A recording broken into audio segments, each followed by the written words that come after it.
Welcome to another week of Pixel Perfect Gaming. This week is special. We go through all the questions we've had on Discord over the past couple months, and we dig in and we answer all of them. We also have a little bit of gaming news, but honestly, it's really all about the questions this episode. So sit back and I hope you enjoy.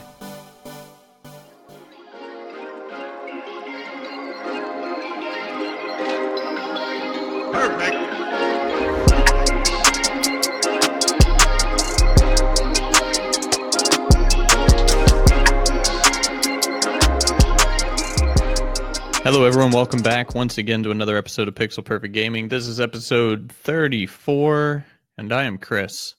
And I'm Pat. Man, I was really hoping that you would drag out your entrance a little longer so my yawn wouldn't be in there, and I tried to cut it short, but, you know, man, just when yawns take over, they take over. What are you going to do? Can't do anything about it, yeah. So this is a bit of a special episode. We're going to start it with our normal routine, but actually at the very end we're going to be doing kind of a Ask Us Anything AMA kind of thing. We've had a section on the Discord for a while where people have been asking us questions, and we've just been letting it build up, and over the past week it's gotten to be a little bit more, so I think we're finally at the point where we're ready to kind of go through it a little bit. Yeah, since April is when we had it in there. Yeah, so we've collected some stuff. It should be interesting. There's actually some pretty decent questions. Some of them are just absolute garbage, but some of them are decent. So we'll see what's going on there. Pat, any changes on video games for you this week? Have you played anything new, or how's the league going? I know you did 2-0 last week on the league tournament side of things. Yeah, so not playing anything new. We did go 2-0, and they were good games. Not like we didn't completely stomp them or anything like that. Like, they were good competitive games, and team communication was on point, and it felt good. And like rewatching back through them, just like even the VODs without hearing our communication over them through my stream, like you can just tell like we're on the same page with a lot of the things that we're doing, and they felt good. They were good games. So I'm excited for our next one coming up, even though we're going to have a substitute support player because our support can't make it, but I'm excited for that. RuneScape, same old RuneScape. The gambling has paid off, actually. Hit it big, and then won one of the like hourly raffles and hit it big there too. So had a nice RuneScape gold influx coming my way. It was that good. You're going to spend in no time flat, I'm sure. I'm gonna just go gamble it again. Like, why not, right? No. No, I actually have plans for it. Actually, like before I went and gambled it, I was talking with Alex, and because like I had a decent amount, and I was like, I think I'm gonna gamble all of it. And he's like, okay, why? And I was like, well, if I win, I'm gonna do this and this with it. I'll have enough money to get these two skills up to 99 and have money left over. And if I lose, then I'll just do a rebuild, maybe take a little break from the game and play something else. But like I was okay with the outcome either way, and I won, and I got a nice chunk of change. Did you actually get the skills, or are you actually just going to turn around and gamble it again? No, I'm going to do the skills, but that event thing, that competition we were talking about, is still going on, and so I'm waiting to spend the money on the skills until the competition's over, so that way if I need to buy like certain gear to help get the team points and stuff, I have the cash stack for it. Gotcha, I see. Okay. That way you can contribute to that if need be. Yeah, so but it's been going good. Cool deal. The only thing I've played is just putting in time on Persona 5. I think I'm up to 17 hours right now. Average game time to complete the first playthrough is about 96. So I've still got a ways to go. I saw you did a little Warframe with Matt. Did I? Oh, yes. I forgot I even did that, honestly. Yeah, so Matt had downloaded it. He's doing like beginner tips and stuff, and I made a couple notes, but Warframe is just so fucking dense with content that it's really difficult to cover in one video. So we're probably honestly going to have a series of videos, and just so much of that game is you just need to kind of get in and just do it. So yeah, I booted that up for the first time in quite a while, ran around with that, haven't started back up. I probably won't, just because I have no desire to play it right now. Mm-hmm. Focused on Persona because I kind of feel like I do want to start the second playthrough. So I'm just trying to get this first one out of the way. I mean, the first half of the game is nothing new to me because I've already done it all. So I'm just kind of breezing through most of the dialogue, just like burning right through it. Like, I don't need to know about any of this shit. I remember most of this until I get to the second half. Then I'm like, okay, what are we doing? I don't know what's happening. So that's what I'm trying to do right now. We'll see how it goes. Gotcha. I gotcha. Oh, so keyboard. Keyboard. What are you talking about? Keyboard. Me and getting a new Do you keyboard. have an update on the keyboard? I'm gonna be pulling the trigger here soon. Brit is gonna. It's basically come down to you pick one, and I'll get it for you for your birthday. So you found the most expensive keyboard you could? No, we were at Best Buy today because it's actually tax-free weekend here in Massachusetts, so you can go anywhere and buy anything. There's no taxes on it, and so like we were just doing a little bit of shopping. And we went to Best Buy and we're looking around, and they had like a couple Corsair keyboards that I liked and whatnot, but I really want a Ducky, so I just got to pick which Ducky I want. It's probably going to come down to, are you going to get like a white one or a black one? Actually, I think the real thing it's going to come down to is, do I want a full size or like a 60%? I don't know. When you get through the order process once already and decide, I can't do this, I hate it. I feel like that by itself should already tell you the answer. Yeah, so, yeah. And I was totally on board with that whenever that happened. But now I have moments where, like, I'm moving stuff around on my desk. I'm like, fuck, if I just had a smaller keyboard, like, I'd have so much more space and it'd be so nice. Or a bigger desk. No, my desk is already pretty big, dude. Well, then why would you need more space? Clear off Because your desk. I got a lot of Get rid shit on it. Shit on it. Get rid of the shit. Can't. Get the shit out the way. I can't. Get it out. You should get this. My tower has to be up here. What's the Year of the Pig one? Go look at their website. They have a Year of the Pig Ducky keyboard. It's I think it's a 60% one without the number pad. You should get that one. Limited edition. Year of the Pig. It's red keys. It's pretty cool looking. Yeah, you should get that one. I don't like it. It's gross. I think it's nice. I'm not a fan of that color red on it. I'm just not a big red fan in general. Like, I'm not against the color or anything, but I don't like, I'm not like, yeah, I want like red peripherals and I want red this and. Get that 1-2 RGB Razer edition. It's got some of this bright green, like lime key caps on it. Get some. So here, I'll show you one of the ones I was looking at. So I'm still looking at the 1-2 Mini in the pure white. Okay, still looking at that one. Right. And let me find the other one I'm looking at here. It's another Ducky. There's two other ones. One is just like the Ducky 1-2 RGB LED full size, all black. And I was looking at getting just like my own white pudding keycaps. Do you know what the pudding keycaps are? Yeah. I think they're so good looking. And then I was also looking at this other Ducky keyboard. It's called like the Mia something 2 in like elegant purple, but it's a 65%. So I'd still have the arrow keys at least. Mm-hmm. Where is it? And I really like purple. And it's just the case that is purple. I'm pretty sure the keys The are 1-2 white. bright lilac, is that the one? Because that one's purple with like light purple keys. At least some of it's light purple anyway, it looks like. They have a bigger selection of keyboards than I thought they did, honestly. Okay, it's this one. I threw it in the general chat. Oh, I see. Oh, it's not on their direct website. It's on some other thing. Well, if I want a Ducky keyboard, this is the site I have to order off of. Why is that? Because I can't find anywhere else to order it off of that I can, like, get it in the U.S. for not paying enormous amounts for shipping. I see. So now you have to make a decision on a keyboard. Yep. You should just give her the catalog of Ducky and just let her pick it for you, and then you don't know what it is until it arrives.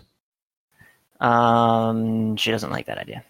I love that. What? No, you don't like that idea. No, seriously.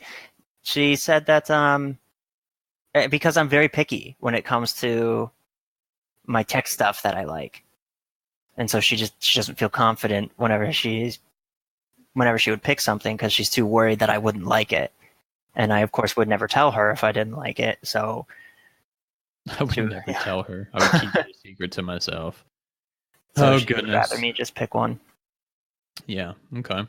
Well, that'll be interesting. You'll have to let us know when you finally make a decision. When's it going to be decided on? I'm hoping to have it decided in the next couple days. Cool. You'll have to post it on the Discord so we can see what you actually picked. So we can all ridicule you in case we hate it. I mean, the 1-2, the full size 1-2, is like it's black, right? The top plate is black, but nope, that's the wrong one. I was going to send you. Here we go. The top plate is black, but the bottom plate is white. And then if I got like those white pudding keycaps on there, I think that would look nice. I linked it in general again. Oh, you and the white caps. Yeah, I mean, it just looks like a standard keyboard to me, honestly. It just comes down to individual performance more than anything else. Just looks like a typical keyboard. You look like a typical fucking keyboard, Chris. I don't know that I like these white pudding caps. I'm not 100% sure on those. But then again, I don't really want white peripherals either, so it's probably just personal preference. Although they are fairly cheap. Yeah. I mean, the black ones still look good too. I just like having the RG. Like, I want it fucking saturated. You want your eyes to be bleeding RBG while you're playing something. Yeah, like I want to have it be the middle of the night and Britt come out and be like, "Do you want me to turn the light on?" And then she looks over and my desk is just lit up so bright from the keyboard. Just, nah, I'm Don't good. need any lights. Yeah. See, I don't even have the RGB turned on for my keyboard. I just have it so when I type, it does like a spectrum across the rest of the keyboard. But beyond that, it doesn't do anything. I have like a Like custom, like on the Razer Black Widow Chroma in the software, you can like set your own little, each key to an individual color. And so I like to go through and change that up every now and then, like sometimes with the seasons and whatnot. And I have my QWER, different colors from everything else, and my D and my F, and like the keys that I use when I'm gaming, I have different colors from everything else. Yeah, I have Corsair software, but you could do the same thing. I just don't care enough. I'm just like, I like my computer set to Spectrum. I think it's been set to Spectrum for years. I just kind of leave it at that. I'm like, that's fine. Ducky has like, I think they call it the raindrop RGB, where each key just like, it's like matrixy. That's the only way I can think of how to describe it. I'm gonna look it up. I'm curious. See what I can find here. I think they call it raindrop. Yeah. Oh, it looks like you can do it on Corsair too. Oh, where it looks like meh. Yeah, see, I like that a lot. I don't think I'd ever use that. And the Duckies are a lot harder because like all of they don't have software for it. It's all on board when you're doing the RGB for it. And that one's like just built in, so I think I would probably just use that. Yeah, I mean, when it's sped up a little bit, it looks better, but yeah, I don't think I'd ever use it. See, I like it when it's slow. Not for me. Not for me. My RGB life is fairly minor, honestly. This is just a perfect example that people can have different tastes. Can they though? I mean, I suppose. I mean, you're wrong, but I can't wait to see your grimy, like nasty white pudding keys, though. Nah, they'll be fine. And when Echo like pees all over it, and you can tell because they turn yellow. Don't say that. That would just ruin the fucking keyboard. It wouldn't even matter at that point. It would just be. I know that would be a bummer. Just throw the whole keyboard away and just be upset. Damn it, Echo! It's been the first day. Yeah. All right. Well, any other updates before we get into tech news and gaming news and all that fun stuff? No, sir. Not on my end. So just two quick things for gaming this week, because I saw an article earlier this morning about I don't know who it was. It was like CCN or something. I don't know. The headline was PS5 will kill. What was it? I don't even know what the fuck it was. PlayStation 5 has the potential to kill the PC gaming industry was the Oh, yeah, I saw you link that. And I just had to think, well, that's nonsense. I mean, I think we've heard shit like this before with previous generations of consoles. Probably like PS2 was the last time I really heard it toted like that. But the thing that's interesting is they're just like, oh, it has similar it outperforms, at least based on the testing that they show, is that it outperforms the new RX 570s and 5700 or 570s, 5700s and 5700 XTs that came out by AMD recently. So it's similar, not quite as good as the 2080 RTX 2080, but a little bit less. But at the same time, I'm like, yeah, but it's not coming out till next October. By the time next October rolls out, there's probably going to be a whole new SKU of video cards that are already going to be 30-40% faster than that fucking thing. So that would be great if it was coming out next week. But how is that going to kill the PC industry next year? That doesn't make any sense to me. And then how do you even make money off of, I mean, assuming that it does have that kind of performance, like what do you have to price it at? You need to make money off of it. So what the fuck are you going to price that at? Yeah.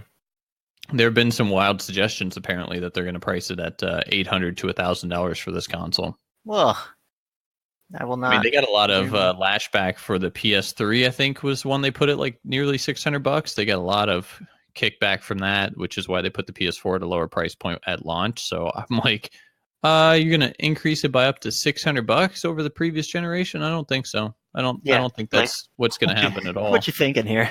Yeah, I don't think that's true. So it's just nonsense, honestly. So I mean, it'll I never the article, and I was like, I mean, it's great if it has that kind of performance, and that'd be amazing because then you could do maybe 60 frames per second 4K gaming at really good resolution. That's what I'd like to see for that console. At the very least, you could do 30, which a lot of games still run 30 anyway on consoles and still have really good visuals.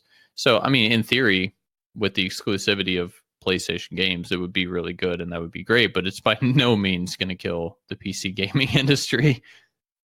Yeah, I mean, the only way that they would ever be able to be at the same level and be like a real threat to it, in my opinion, would be whenever they finally go, all right, maybe we stop releasing consoles and we make we just release one final console and, it's basically a PC case and it's fucking, I mean, it's essentially all these are now is PCs with special hardware it does have some special hardware, but a lot of special software for their own operating system and stuff. It's all it really is, honestly. I think the only way they would ever kill the PC, and I don't even think this would work, is just having similar high-end performance to like a $1,500 to $2,000 machine for a third or a fourth of the price. But I still don't think that would do it because the building aspect of computers is what a lot of enthusiasts like. And we spend a ridiculous amount of money to do that. I mean, we could just as easily buy games or buy computers off of iBuyPower or CyberPower and get similar performance with some of those systems that we don't build. But a lot of us like to get our hands dirty and physically build and put together a computer and then brick them and then buy new ones. I know I'm in that boat. You don't even like to brick them before you buy a new one. Yeah, I don't. Yeah, I don't even get to the bricking part.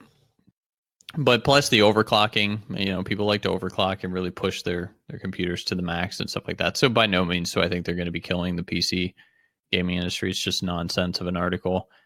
So that was one thing. The other thing that got a lot of press this week was Apex Legends and this like loot box event that they came out with. I don't know if you've logged into Apex Legends for a while. No, I haven't logged in Apex Legends in a long time. So they released an event, and this is just from what I've read from articles. I haven't logged in either, so I don't know 100%. But they released this event where there are 24 specific like rare and epic items that you need. And when you get all 24, then it unlocks this heirloom rare hatchet or some shit like that. Okay. So all you can do, you have to get 24 loot boxes. You can get 2 of them by doing challenges, but you'd still have to purchase the other 22. Okay. So if you buy all 24, it's going to cost you $168. And then the hatchet by itself is $35 worth of coins. So it's going to cost you $203, I believe is what it was for the whole event if you were to just purchase all of it. Why? Yeah, I mean, that is what it is. Because they have a paywall. It's like a limited time event. So basically, they've created this challenge. They've put these paywall loot boxes out there that guarantee you one of the items but doesn't duplicate it. And they've basically done this whole, it's a limited time scarcity tactic to get people to spend their money. And since it's one loot box at a time that you buy, small purchases over time, people don't notice how much they spend over time. They notice large, like, from psychology, they notice large lumps of money that they spend at once, but they don't really notice, $5, like $7-8 here and there once or twice a week. They don't really notice it. And so then they end up spending $200 on this fucking event for a hatchet. I don't like anything about this. Yeah, neither did the community as they lashed out. But then EA posted some kind of response, and some people were like, "Oh, look at that! They're doing good stuff." And I'm like, half of you are missing the point of what's happening here, but that's fine. Uh, so yeah, that's the newest thing from EA. You know, just doing their thing. So good for them, I guess. It's atrocious. Yeah, it's kind of gross because I mean we've learned over the past couple months and various topics that we've had on the podcast that we know developers know the psychology behind how you purchase and the reason you purchase certain things. So we know that it's intentionally designed to get people to spend money and really get addicted to the idea of getting that item and spending a little bit over time and the idea of scarcity to really get you to open your wallet as much as they can. So they're just manipulating people as they do. It's only a matter of time, because I remember when like Apex first came out, people were saying like, EA, it's gonna be garbage, just wait. And like they, sure they did loot boxes and stuff, but like people were accepting of how they were doing it. And they're like, like that's totally fine way, whatever. You can unlock them as you go. You can buy more if you want, but you don't have to. It was only a matter of time. Yeah, I think now they're getting to a point where like it's been around, we still have the player base, so now we're gonna start kind of pushing it and seeing how far we can go before people start losing their fucking minds. So I think they're trying to push it to see what can we get away with? Like how much of this can we do before we get a lot of nasty feedback? And I can imagine that's probably a conversation that comes up in the board meetings. Like they're in the board meeting for the week, guys, we're doing this event and we got John over here like, well, how far can we push it? And I wouldn't be surprised. That's a good question, John. Let's see. So, yeah, let's just push it. Let's just push all the way to the end, and then we'll just say we're sorry. Yeah, basically, that's what I imagine. So, pretty gross. So, yeah, those are the two big topics for this week. Nonsense about PS5, taking over the game, like the PC world. It's just nonsense. I don't believe that at all. And then, what was the Apex Legends shit? I literally forgot the conversation as I was saying it. How fucking bad is that? How fucking terrible is that? Like in the process, I'm like, I don't fucking know. I was looking up something, so I got distracted. That's just what I get, honestly. Just trying to find something. Oh, that's what it is. Okay. Circle of Doom. That's what it was. Okay. I found it. I was looking up something for the next segment here. All right. Which brings us to the questions that we've been asked over the past couple months here. Yeah, we're just going to scroll down through them in the channel. And I put them in the Discord, or not the Discord. I put them in a OneNote. So we'll just kind of go through them here. We'll start with the couple that are targeted towards you specifically. Okay. So go ahead. Get those out of the way if you know what they are. All right. So my choice of underwear. That's the very first question that was asked. Yes, it was. My choice of underwear. I prefer a boxer brief style underwear. It's form fitting. It can't do trunks though. Like, it can't be too long in the leg, but it also, can't be, banana hammock in it. And boxers are just too baggy for me. I feel like I'm just wearing shorts underneath of my pants, and I'm not a fan of that. So boxer briefs, way to go. Next up. Are you brand specific at all with that? Do you have any type of brand that you really feel like you need to have? I would say I'm accidentally brand specific in the sense of these are just the only ones I've ever had, so I just stick with them. The Hollister ones. There's nothing like special about them where I'm, like, no, it has to be these ones. It's just, they work. It's the only ones I ever had. Why change it, Gotcha. So that would be why. What about you, Christopher? Huh? What do you got going on under there? I'm very brand specific, actually.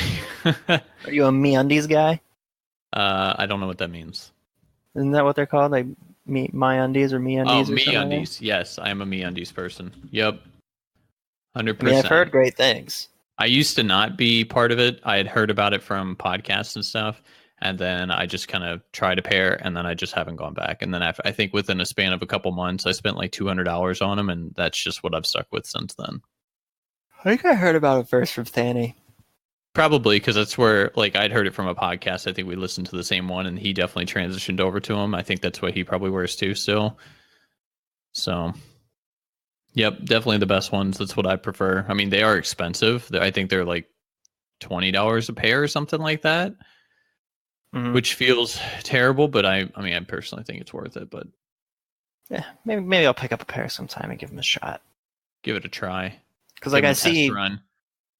on like my Facebook and stuff, I see fucking like promotions and coupons and stuff for them all the time. Like buy one pair, get another pair free, and They've got things some like that. interesting styles too, which I like. But I like them because they're very breathable. So they don't, not a lot of sweating and all that kind of stuff, which I like. So Not a lot of swamp butt. yeah, and that's the classic swamp ass that people typically get. Yeah, no issues with that. And I've always liked it because you could, when you buy a pack, you can always do it as like adventurous. So they just kind of pick the underwear for you, so you don't really know what you're gonna get. And I like that. I'm just like, yeah, give me what you think Ooh. I deserve. Although they have a lot more styles since the last time I looked. Like there's is that like a fucking s'mores? Yeah, they got like s'mores. I don't know. There's some weird shit. These are unicorn. I mean, I'd still wear them. That doesn't You stop me doing one some bit. shopping? Yeah, I was looking at it right now because I'm just curious. Llamas, pink pair with llamas all over them, huh? Yeah, man. Sharks. Interesting. They have women's underwear too. I've never tried those. Well, personally, I've never tried those, but I've never recommended them to anyone either. I think Fanny's wife did try them and wasn't a fan of them, so maybe just focus on the men's side. Could you?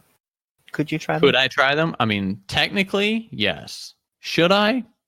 Maybe. Yes. Will you? Maybe. Okay. You know what? I'll take that. I can accept it. Maybe. All right. So what's the next question? The next one is it's from you. Yep. And I'm just gonna skip that question. Do not skip the question.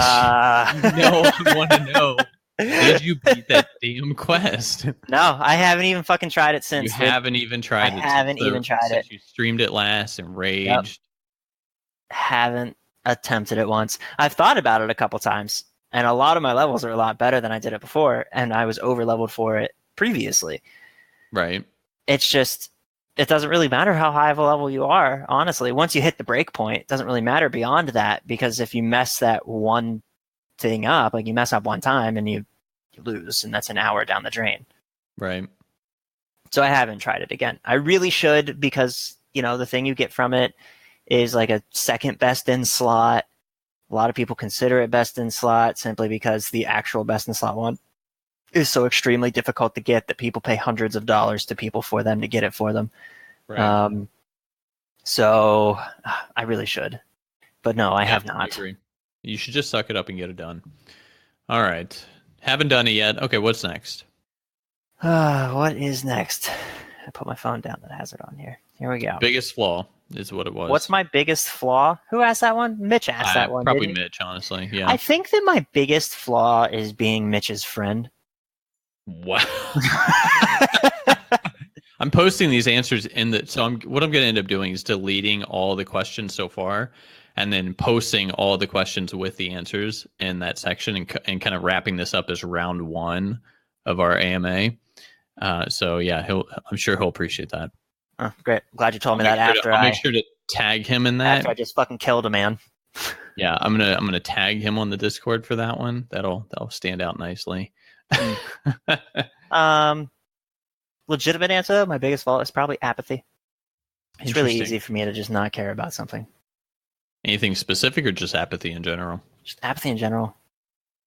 I can relate to that. And relate to that. Your biggest flaw?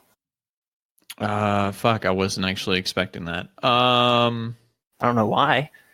I don't know. I mean, it was specific to you, so I thought I don't have to worry about that question. Yeah, well, now I'm specifically asking you. Fucking hell. God, probably apathy too, maybe. I just don't give a shit about a lot of people and a lot of things. Yep. Like I don't know. And well, to me, it's not really apathy. To other people, it's probably viewed as apathy. To me, I view other people as like they worry about too much stupid shit, and I don't. And so yeah, I agree with that too. They probably view me as being very apathetic. I view them as just being Care Bears and worrying about stupid shit that really, in the moment, makes no difference in the grand scheme of things. It doesn't matter at all. So I don't know. That'd be my guess, though. Okay. All right. So now we move on to the other questions that are not so specific to you, which I've written them all down. So we will start with the top one here. So some critically acclaimed, very successful, or classic must-play games that you hate to admit you've never played. So let's define never played. So 0 minutes. I would say less than like an hour. Okay. Or maybe 2 hours. Let's use Steam criteria. So if you can't get it refunded on Steam, then you've played it. Because you have to play less than 2 hours. So if you've played less than 2, then you've never played it. Okay. Sounds good. Sound fair? Okay. Yep. Do you want to go back and forth on this one while you think about it? Yeah. So my first one would be Perfect Dark on Nintendo 64. Never played it. Same. I don't think I don't think I've ever actually put any time into it at all, let alone less than 2 hours. Yeah, I've never played that one either. It's supposed to be like a really hard game, isn't it? No idea. I just know it was, for its time, it was one that everybody really liked. I know it got a lot of attention, but I just didn't care. I was at that time, I think when 64 came out, I just wanted to play Mario, and that was about it. I don't even know what else really came out in 64 that I was like, yeah, let's do that. Okay. What about you?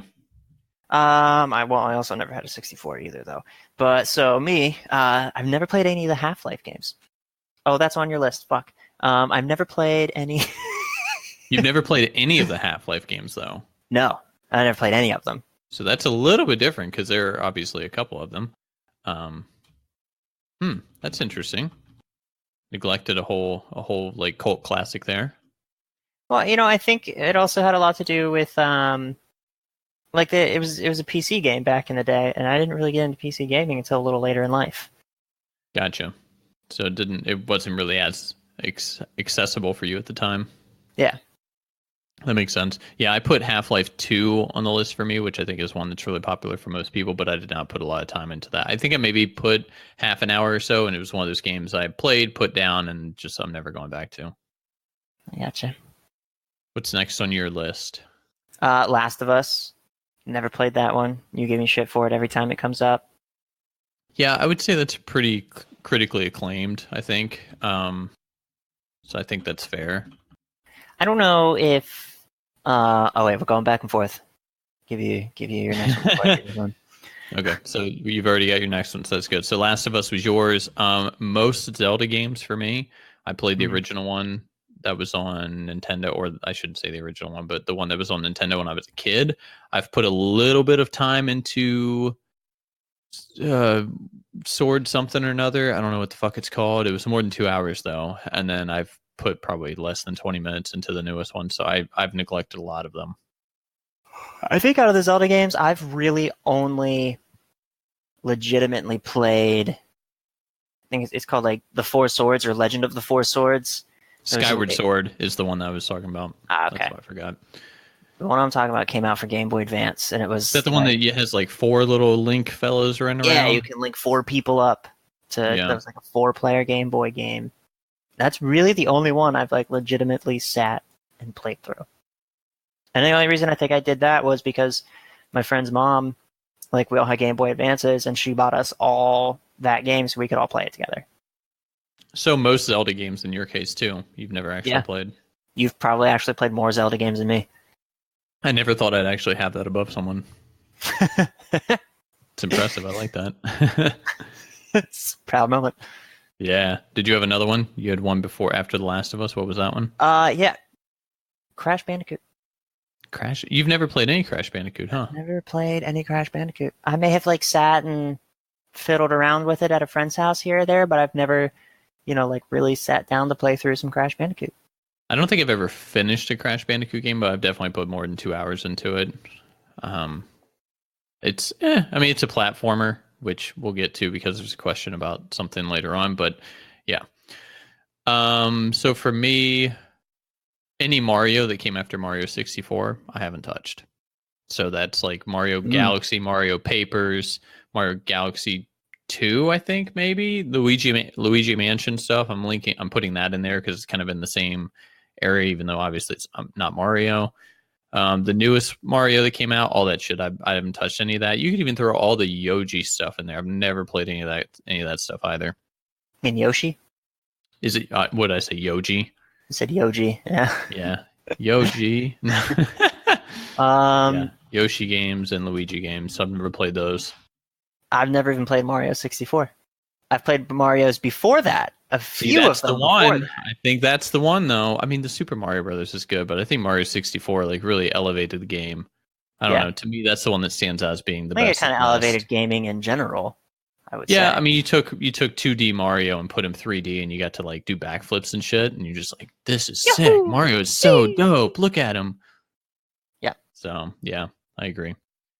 So no Mario for you. Interesting. Mm-mm. All right, what else? I mean, I played the older ones. Like I played the ones that were on the Super Nintendo and the ones that were on the old Game Boy, like the original Game Boy, like Dr. Mario, but nothing from like Super Nintendo on. Wow. Okay. What's next for you? I don't know. You do another one. I'm gonna Google critically acclaimed games. I did the same thing. I just Googled like giant lists of games that people consider really popular and was like, I haven't played that. I haven't played that either. Which brings me to the next one, Metroid series. I think I played the original Metroid. Was it on Game Boy when I was a kid? I probably put. Okay. I'm gonna have to Google because I don't even remember. I think it was on Game Boy. No, NES. Okay. Yeah, I think I played it on NES when I was a kid. I probably put more than 2 hours into it, honestly. But beyond that, I've never played any Metroid games, including any of the newer ones. I've seen Mike play through Metroid Prime. I mean, I basically watched him play through the whole thing, but I never once touched it myself because I was like, this is not for me. I gotcha. All right. So I've also never played a single Metroid game. Wow, we have a lot of similarities. Also never played a single, you're not going to like this one. Oh, Jesus. A single Castlevania game. I understand. Thank you for tuning in this week, everybody. I really thought about disconnecting there. just like I don't think I can do this anymore. I think this is the last episode of the podcast. My heart. Never played one. That makes me sad. I don't know why, honestly, because it's not a game that I would look at and be like, no, I'm not going to play that, or like I have no interest in that. It doesn't like fit that bill by any means. Right. So one thing that's interesting, speaking about Castlevania, so we have the Bloodstained game that came out earlier this year, which is kind of a throwback to Symphony of the Night, which is like probably the most critically acclaimed Castlevania game of all time. And it's a throwback to that because I think the original producer is the one that made this game. And they're trying to implement a roguelike feature into it with like replayability dungeons and stuff like that. And I really want to see how that works on a Castlevania type game. Because I'm partially concerned because I think they could knock it out of the park and it could be amazing.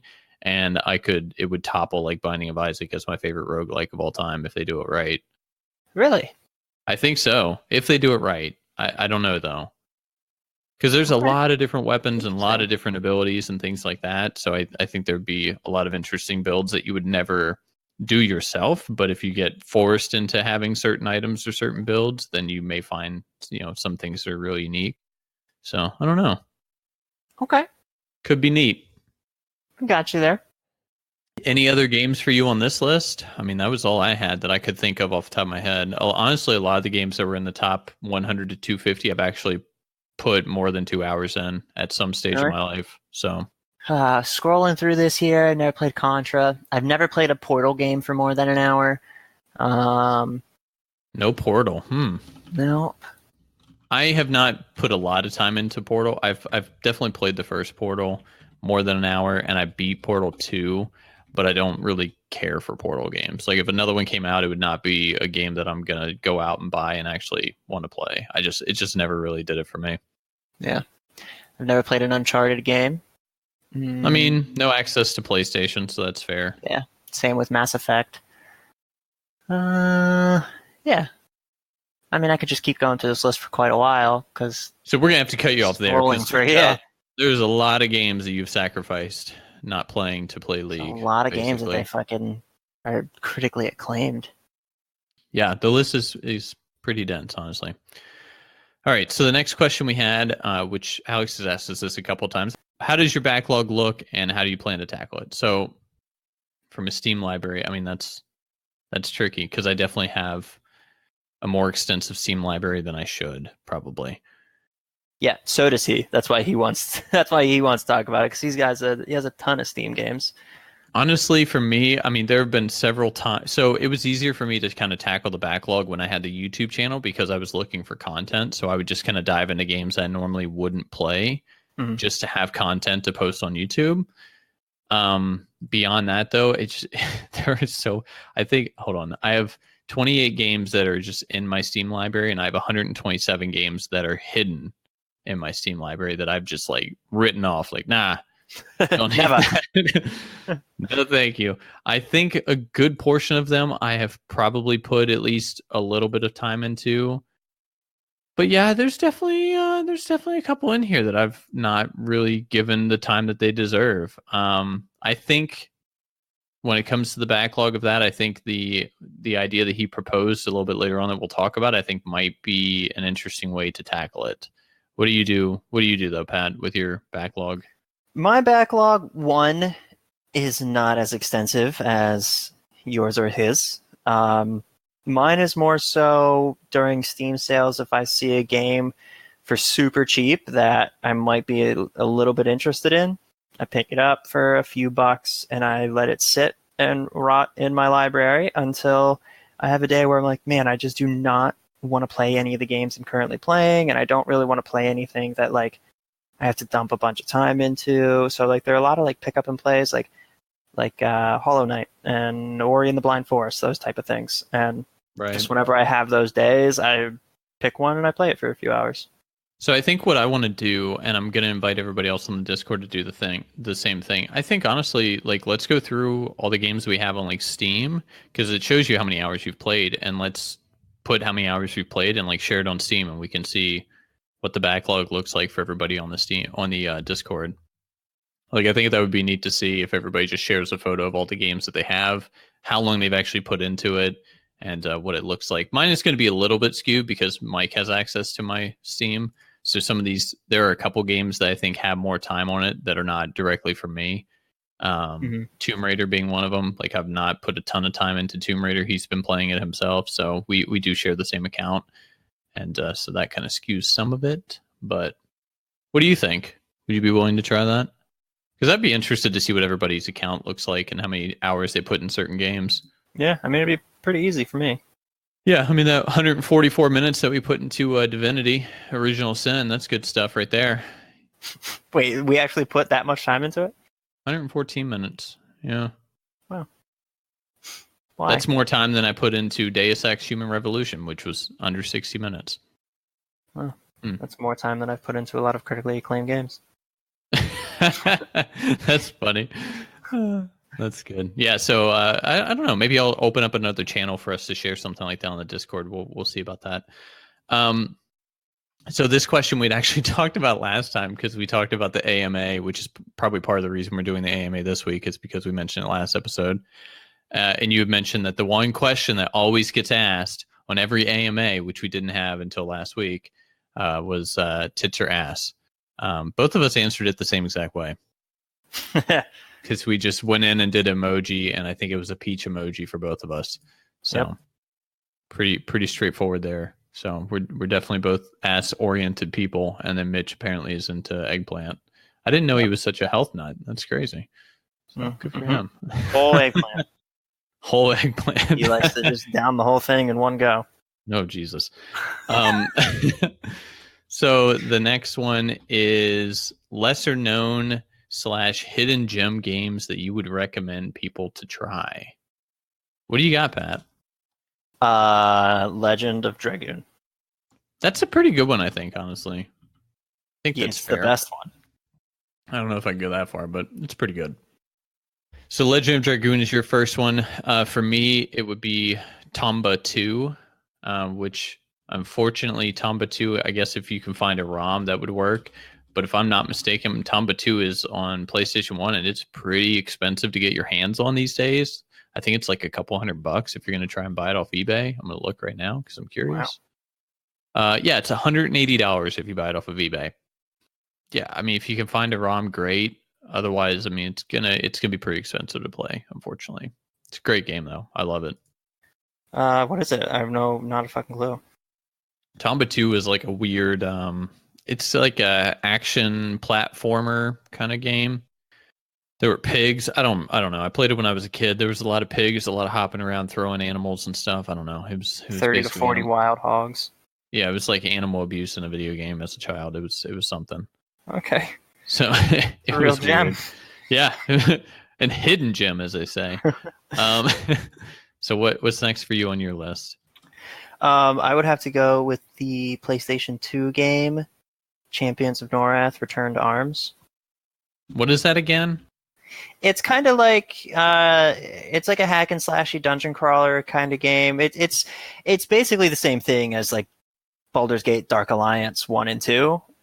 It's just made by a different company and wasn't as widely known as the Baldur's Gate. But if you enjoyed those, you would really enjoy this one. And there were definitely some aspects of it that I liked even more than the Dark Alliance games. Got you, because I remember you had mentioned it before. I've never seen any footage on it. I'm actually looking at a video right now. I think, is this the actual trailer? Man, trailers were so bad back then. What an absolute shit show.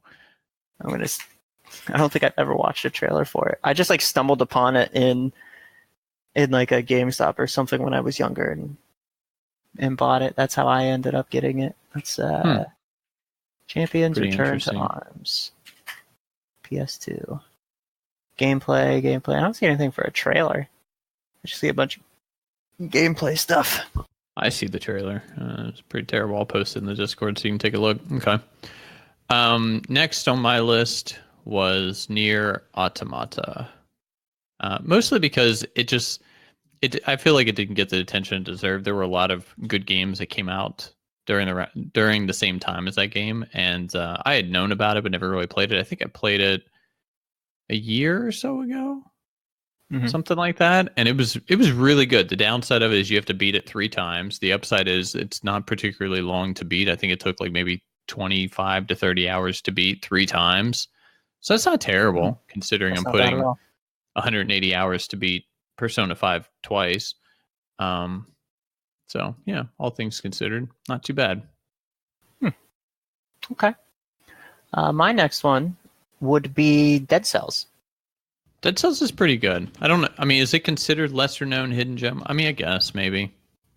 I don't know. I would say it's less known. Potentially. I think it's pretty good. I put Binding as Isaac as my like roguelike that I thought would be kind of lesser known. See, I feel like Binding of Isaac probably has more of a following than Dead Cells does. But then again, I mean, Binding of Isaac has also been around for quite a bit longer than Dead Cells. Also true. Dead Cells has been around for like what, maybe 2 years now. Binding of Isaac's been around since fuck if I know. Since like 93. Something like that. I don't actually know. I just threw a random year out there. 66. You know, it came out in 66, I think. Came out when Eisenhower was still in office. Came out. Hold on, I'm looking right now on the Steam page to try and get an idea. 2014. So it's been 5 years, give or take. So the original one. The original one, yeah.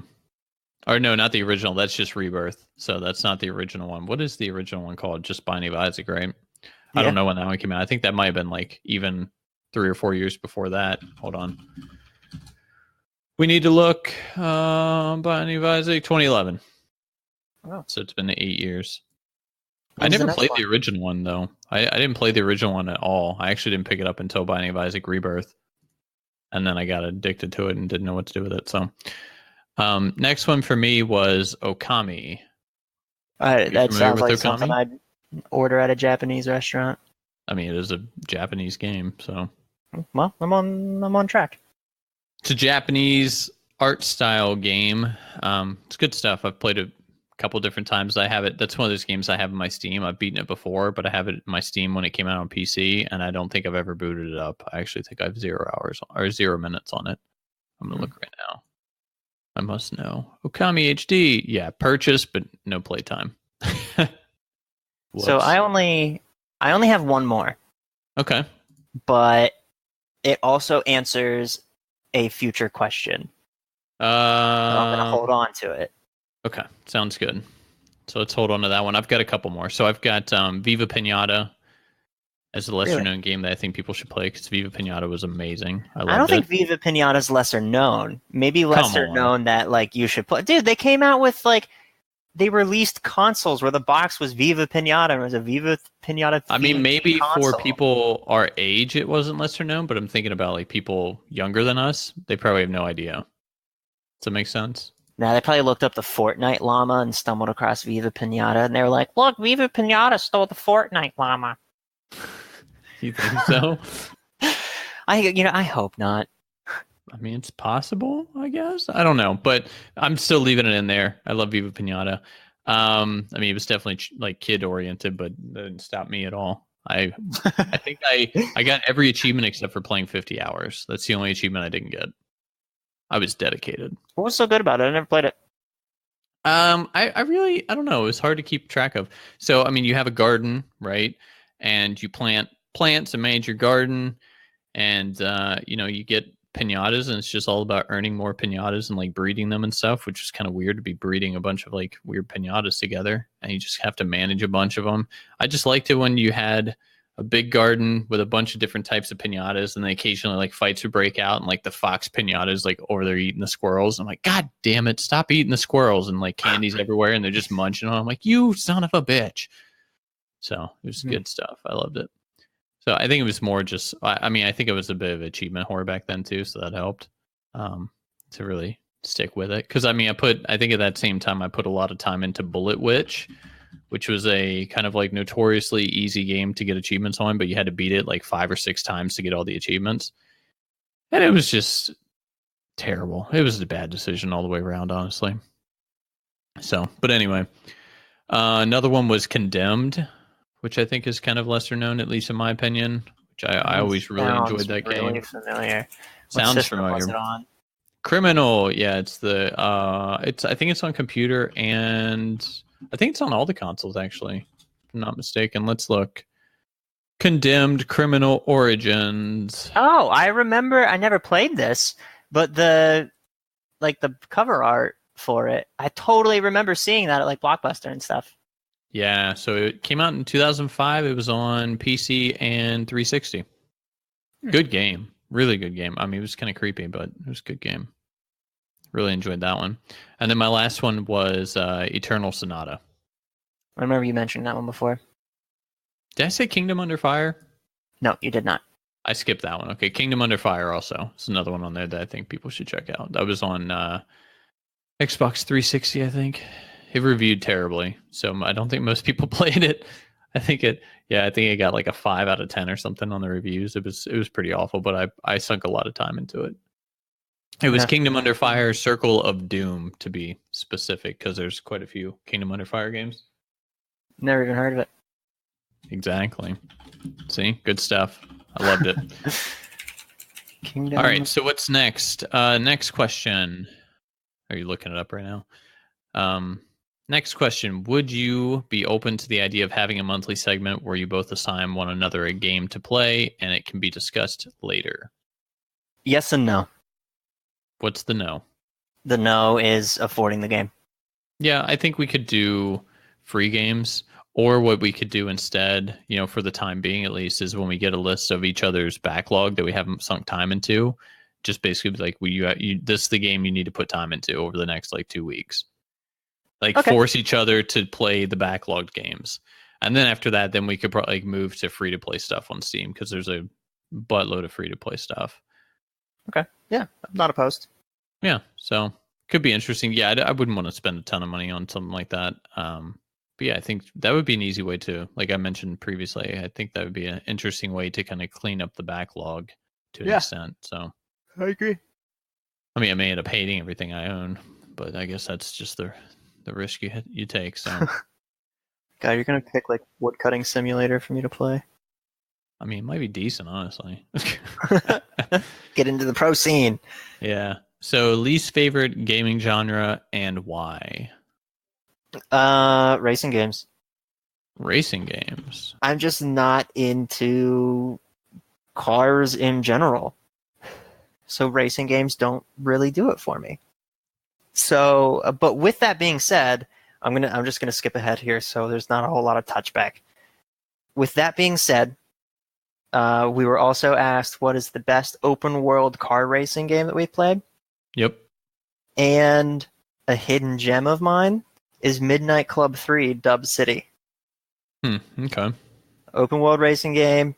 Again, the car customization in it is fantastic, all the way down to like making custom vanity plates, saying whatever you want, and it has like a good log of cars. Like there's muscle cars in there, all the way up to cars like Lamborghinis and stuff, and it's good. Me and my dad used to play that game a lot. He loved it. He would just buy all the old muscle cars and trick them out, and then just drive them around town. Like not even race, just drive around town. Just driving around to do it. Yep. Okay. So for me, it was sports games. I just find them stupidly repetitive, and they're the majority of them are actually loaded with loot box now, which is great. Like, I mean, there's so many loot boxes associated with like Madden and FIFA. I don't play FIFA anyway. I don't care about that at all. But Madden would probably be the only one I would play, but it's just the same thing every year, and they're just loaded with loot boxes anyhow, so it just doesn't appeal to me anyway. The other one I would say I'm not a big fan of, it's kind of a second placer for me, is platformers. I really don't like platform games, which is partially why I don't play stuff like Mario. Gotcha. Well, fuck, what was I going to say? Sports games. So I had also thought, like, sports might be my least favorite, but then I thought there's a little bit of like an overlap for me of like boxing games or UFC games. Mm-hmm. Like those would go under probably like, fighting games, but also sport games in my opinion. So how do you feel about Rocket League? Did you ever put any time into Rocket League? Because it's like a mix of both genres at the same time. I played it on like a free weekend, and whenever we're back home at Britt's place, her brother really likes to play that game, and so like I'll co-op it with him. I don't mind it. I'm not like a huge fan, but I don't hate it. It's kind of like, yeah, I mean, I'm cool with killing some time on it, but I'm not tolerate it a little bit more than other sports games and racing games out there. Yeah, I agree with that. That's kind of how I felt about it too. I was like, this is fun, but I'm not going to get lost in it anytime soon. Yeah, like I'm not going to go play the ranked mode and try to perfect it and become really good at it. Like I'm just going to fucking play these bots with Britt's brother and just enjoy the time. Sounds good. Let's see. Next question we had was, where was that? Favorite game based on a movie or TV? Dude, I don't even know. I got a least favorite. We're not there yet. But as for favorite, I don't know. Literally no idea. I've got a favorite and then one that's pretty close. So favorite for me is Advent Children. Okay. And then I also really like the Silent Hill movie. Oh, so we're talking game that was made into movie? I thought we were doing like movie and they made a game out of it. Oh, wait. Favorite game based on a movie. Oh, I misread the question. Hold on. God damn it. Let's start over. Completely misread it. Okay, wait. Favorite game based on a movie. Yeah, I don't even know what that would be. Fuck, now I gotta look it up. Games based on movies. Oh, I like that game. Oh, I mean, Spider-Man would count for a lot of that, honestly. Nah, but that's off like comic book. It depends on the Spider-Man. Spider-Man 2 is based off a movie. Fight Club, the game. Never played it. Chronicles of Riddick was pretty good. I did play The Warriors. It wasn't bad. It was all right. Prince of Persia, that was a game first. Yeah, that was a game way back when. So I'm going to go with Pat on this one. I don't think I have one. I don't think there is a game that's based on a movie that I actually thoroughly really enjoy and would recommend to anybody. I mean, I'm looking through the whole list of video games right now on the wiki. What if we threw TV show in there? I don't know that would help, but yeah, go for it. All right, because my least favorite is TV show. Okay, so what's your least favorite? It's the first Walking Dead game where like you play as Daryl. It was garbage. I pre-ordered it and I haven't pre-ordered a game since. I didn't even know that was a game. Let's see, the Walking Dead game, Xbox. I think it was still a 360. What was it called? Survival Instinct is what it was called. The Walking Dead Survival Instinct. And it was hot garbage. Pre-ordered it. I even got like this little ear keychain thing, which is still on my keys today, actually. But garbage game. I played it for maybe 2 hours and never played it again. Yeah, I'm just looking through the list, and there's nothing in here that I'm like, yeah, I would definitely play that. Oh, but I guess if we're gonna do one based off of like, other source material like books and movies and stuff, then I would go with the Telltale games. I was gonna say, yeah, I mean the Telltale games, Walking Dead, Dragon Ball Fighters, I really like. I like that's the pretty Dragon Ball good. fighting games. Yep. Yeah, I think that's I pretty haven't played good. the 2 newer ones, but I've played some of the older ones, and I would really enjoy those. Going through and unlocking all the secret characters and stuff was a ton of fun. I mean, I think the newest one, which is style based off of a Blaze Blue, the Dragon Ball Fighters game, is probably the best one they've ever created. But damn, there's another game that came out that I was thinking about. Never played any of the Harry Potter games. You can't see it, but I'm doing the hand motion of like, meh, so with my hand.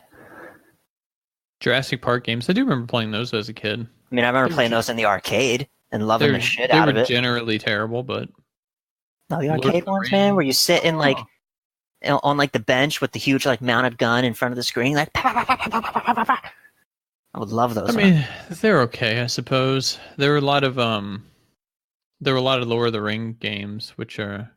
Oh, I did enjoy the Lord of the Ring games. I didn't even think of those. This list is massive, honestly. There's a shit ton of stuff on here. I forgot that Saul even had games. Star Trek, SpongeBob.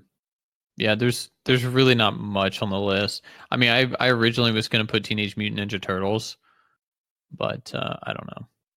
Battletoads. Battletoads. Yeah, there's really not much, honestly. I mean, I would think that the majority of the ones that I have played, I would not go back and play them again. I think no, there's the X-Men Origins Wolverine game that came out in 2009. I do really enjoy that one. I could see a Wolverine game being enjoyable. Yeah, that was a pretty good one. But then again, I can see a Walking Dead game being enjoyable, and I hated it. Yeah, that's fair. So we'll just put least favorite, basically all of them. Hope that answers the question. So, most overrated, underrated gaming console, past or present? I haven't owned a lot of consoles. I know, I didn't think it was going to be a good question for you. So, take it away. So for me, underrated, I don't know. I really struggle with that because it's just such a personal opinion. Overrated, I thought Wii, because I'm like, there's Wii Bowling. I literally can't really think of anything else that was good on it that was really worth it. And I think Wii Bowling or Wii Sports was like the biggest game that the Wii had. So it's kind of like if it's a popular console because you have one game that really knocks it out of the park, like that's kind of shitty. So I think Wii Sports pretty much carried that console. And then for underrated, I was thinking maybe Xbox One, like the current one, because I think it's good hardware. And I think there's a lot of stuff to really like about it, but I think the exclusives and just the games that they've released on are just generally shit. So I think it definitely had a life cycle that could have been really, really good for it if Microsoft had done better with the actual games that were releasing on it. And even some of the games that people were hyped up about ended up being garbage, like Crackdown 3 ended up being crap. But okay. I would agree on the Wii. I did own a Wii, mostly. When I say I did, I mean my dad did. He liked it because he liked to do like the Wii Bowling and Wii Golf. See, Wii Sports. Yeah, reason. Like, I think the only other game we owned was like a Wii fishing game. Could lump that in with sports. You know, sport fishing's a thing, I think. There you go. So, yep. Next one is biggest buyer's remorse in gaming. That fucking Walking Dead game, dude. That fucking what was that called again? Survival Instinct. All right. And then mine probably. I got one more. I'm gonna go with Resident Evil 6. Yeah, that was pretty. I didn't buy that, but I could definitely see why that would make the list. Because you would think, in theory, like the first Resident Evil, where you can sprint and shoot at the same time, it's going to be amazing. And you play Yeah. it and you're like, And it how did brings they all the fuck main this up? characters together. Yeah. You swap between them and different storylines and like and huge potential. Blech. Terrible execution. The one that I put, and the only one that I really put because it came to me immediately, was basically any Call of Duty game over the last 5 to 7 years. After like Modern Warfare 2. Pretty much. I think that's fair. I mean, I stopped buying them after probably Blackout, except for I bought like the last two, at least the last one that came out last year. I played a little bit more, but what was it, World of War or something like that? That was just the most garbage ass game. I was like, wow, that's the worst $60 I spent all year. I didn't mind the original Black Ops too much. Like it was okay. I didn't play it nearly as long as the other ones, but it wasn't terrible in my opinion. But like Modern Warfare, Call of Duty 4 Modern Warfare and Modern Warfare 2, those were the pinnacle. Yeah, I think those were kind of games that had the right mechanics at the right time. They just, they did it right when they needed to do it. So, yep. Next question. Do we care about or have a stance on the preservation of older games? Which I know you had asked for an example on that one, which was helpful because I was like, I don't know what the fuck they're asking about. Mm. I don't know. Maybe, kind of. What do you think? So I'm going to use his example specifically, okay? And just so for everyone out here, the example is an old prototype version of the original Super Mario Brothers is found, or even a game that was unreleased, but a private collector buys it up, and so the ROM never sees the light of day, and the general public never gets to see it or play it. Does that matter to me? I'm going to go with no. In that example, yeah, I don't really give a shit. Well, I'm, look back. I'm taking the game out of the situation. Like I'm not doing just Super Mario Brothers. I'm just kind of thinking like any game. Do I really care? No. Well, I'm looking at prototype and unreleased version. Those I don't really care about personally. Prototypes are probably going to be terrible. Unreleased probably going to be terrible. So I don't really worry about the preservation of those. I do kind of worry about stuff like Golden Axe. Like I'm glad stuff like that is available on ROM. Like childhood games that you played. Like I would like to go back and be able to have access to play them. Does that mean I'll ever play them? No, probably not realistically. But, but I like the thought is nice. Yeah, the thought is nice. So I think it kind of depends. If it ends up being like a prototype version or like an unreleased version, probably not because I feel like it's probably just gonna be terrible anyway. And I don't really want to. I feel like I waste enough time playing terrible games. I don't really need to do that more. I feel you. So it just kind of depends. I don't know. I mean, sure, there's probably some very specific situations where I would care. Yeah. Like, oh man, Legend of Dragoon, you can't get ROMs for it. You can't get it anywhere. It's fallen off the face of the planet, and this one guy has the last copy, and he's being greedy and keeping it to himself. I still wouldn't care that much. Yeah, I probably wouldn't either, honestly. Well, I mean, you wouldn't for Legend of Dragoon, anything, but it's just like, I don't know, it's how it goes. Well, anything for me anyway, anything that's older that I want to preserve personally, I already own a copy of it myself, digital or physical. I already own a copy of it, so it's like zero fucks. Yeah, because if someone's like, "Oh, we bought up all the copies of Final Fantasy VII that existed that were available, so no one can play it unless you already own it," I'd be like, "I don't give a fuck. I own like 6 different copies of it. Good fucking luck. Try and take it from me." I think I would only care if it was like a game that I was really pumped about, like let's say Borderlands 3. Some billionaire is like, I'm buying the rights to Borderlands 3 and I'm never releasing it except to myself. See, that would be a little. I don't think that's a situation we have to come across, but yes, I would be a little upset with that, considering they already have my $90. Am I getting refunded, or how's that working? Is he going to pay me money? Does he invite me over to his billionaire mansion so we can play together? Can we be best friends? How do we do this? It's kind of like who was it? Wasn't it like that Martin Shkreli guy who bought up that Wu-Tang album that had never been heard before, and people were pissed because they didn't know if he was going to release it or keep it for himself and things like that. I mean, people just generally hated him for being a conniving piece of shit in general, so I don't think the Wu-Tang album did him any favors, but yeah, something like that.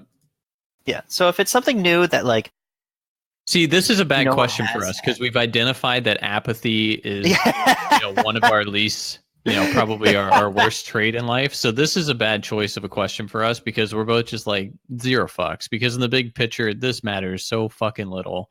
I don't have I just really don't want to spend the energy worrying about it. Yeah, but for someone like Alex who asked the question, I know that he cares. And that's why he's asking, is because he's thought about it and he cares in that situation. And I can understand why he cares. He's like, he loves collecting. He's a huge collector. He owns like every system he can get his hands on, even the older ones. I think he's put pictures in the Discord before of his like game room, and it's just like the walls are fucking filled with games and shit. And, so I can understand it from his perspective. But me personally, whatever. Yeah, I'm not, I don't collect anything anymore. I mean, anything that I end up in a collection kind of phase, I just see it as clutter and shit that I hold on to, which is meaningless to me. And it ends up being a situation where I'm like, I don't need this shit. I'm not attached to this shit. Like, I'm not a sentimental person that holds on to things that get sent to me. Like, if you send me a birthday card, I'm gonna be like, oh, well, that's nice. I'm gonna throw it in the trash. I probably won't even say anything to you that I got it. I probably will not message you and be like, thanks for the birthday card. Nope, zero fucks, goes in the trash. If that happens with most things. Honestly, when I look back, like my girlfriend has a bunch of stuff. It's like sentimental to her that she holds on to, and I've got basically nothing because I throw it all away because I'm like, this is meaningless. I don't need this. Oh, this is like 30 years old, runs in her family, garbage. That would be me if not for Britt. Yeah, I do it anyway. I don't have a choice. I get in trouble. All right. So our last question for this episode here: best open world racing game. I assume you're going to say the Midnight. Yep, Midnight Club 3, Midnight Club City 3 Edition. There you go. Bada bing, bada boom. This was pretty easy for me too. I went Need for Speed Most Wanted, 100%. I knew it. Mm-hmm. I knew it. I don't think you've ever mentioned it before, but for some reason, I don't think I have either. An inkling. It's just I love that Need for Speed. I like the one that came out before that one, which was like Carbon something or fucking another. I don't remember what it was exactly, but Need for Speed Most Wanted was the best. I still consider it to be amazing. I would replay it if they like remastered it or something. I mean, not being a racing game guy, I did enjoy Need for Speed Underground 2. Or was it the original Underground? It was one of those I really enjoyed. Yeah. Because they had like the drag race mode. And that was like the best mode in the whole game. Yeah, because you did like the upshifting on your joystick to switch gears. Like, it was neat. You didn't control the car really at all, but it was still neat. No, not at all. You just had to do all the shifting, and whoever shifted better won. And so we would have like 6 or 7 people come over, and everyone would get like 10 minutes in the room by themselves to make their car. And then this was back before, like we knew about optimization, that like, yes, there is a car with all of these things, is the best car in the game, and you're not going to beat it, before those times. But we'd all go in, make our cars, save them, and then make like a little bracket and have everyone drag race each other, and that was fun. So maybe it wasn't I enjoyed the game as much as I enjoyed that time with my friends, but I had fun. So yeah, that was a good one. Anything else for this episode? I don't have anything for Are You Fucking Kidding Me? Neither do I. Although I did notice that I actually had a topic list of things that we could have brought up like for months now that I've just neglected. The topic list of Are You Fucking Kidding Me things? Yeah, things like escort quests in games, abundance of fetch quests, water levels that ruin replayability, Japanese RPGs and unskippable cutscenes, bitching about long grinds, stuff like that. Yeah. I've had topics really for a while that I've just neglected. With the questing thing is like in MMOs, when they release a new expansion, and it's like, hey, thank you for just saving the world from the greatest threat that we had ever known up to that time. And, like you saved everybody's lives, and without you, we would all be dead. Can you go get me, can you go kill like 50 boars? I need 5 of their hearts, but you're going to have to kill 50 of them to get 5 of the hearts for some reason. Yeah. then I'm like, Or of course, I mean, fuck. just the general approach is kind of nonsensical. Where it's like, thank you for beating the Elder Dragon, but now we have the World Eater from the universe that's coming in to eat our whole planet. So we need you to kind of like step up and get that done. But first, we need to collect some materials. We need leather so we can craft a hammer. Yeah.